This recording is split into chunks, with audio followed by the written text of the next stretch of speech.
சிம்மராசிக்காரர்களுக்கு உங்களுடைய ராசியாதிபதியான சூரியன் 4ஆம் வீடு சொல்லக்கூடிய விருச்சிகத்தில் இருந்தால் பாரம்பரியம் மிக்க ஒரு குடும்பத்துல நீங்க பிறந்திருப்பீங்க.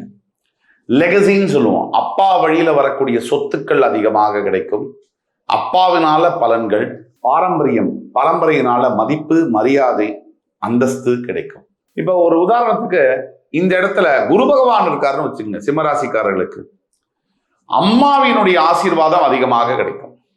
அம்மாவினுடைய அணைப்பு, அரவணைப்பு, அம்மாவின் சொத்துக்கள், அம்மாவின் சொந்தங்கள் மூலியமாக வரக்கூடிய யோகங்கள் எல்லாம் கிடைக்கும். இதுவே சிம்மராசிக்காரர்களுக்கு 4ஆம் இடத்துல செவ்வாய் கிரகம் இருக்கு அப்படின்னா சில லீகல் ப்ராப்ளம்ஸ் வரக்கூடிய வாய்ப்புகள் இருக்கு.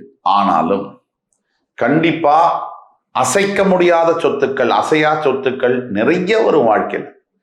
சொந்த ஜாதகத்துல 4ஆம் வீடு விருச்சிகத்தில் செவ்வாய் இருந்தால் நிறைய அசையா சொத்துக்கள், ஆனால் சட்டத்திற்கு புறம்பான வழியில் வரும். சிம்மராசிக்காரர்களுக்கு 4ஆம் வீடு விருச்சிகத்தில் செவ்வாய் இருந்தால் சட்டத்திற்கு புறம்பான வழியில் உழைச்சு வராது.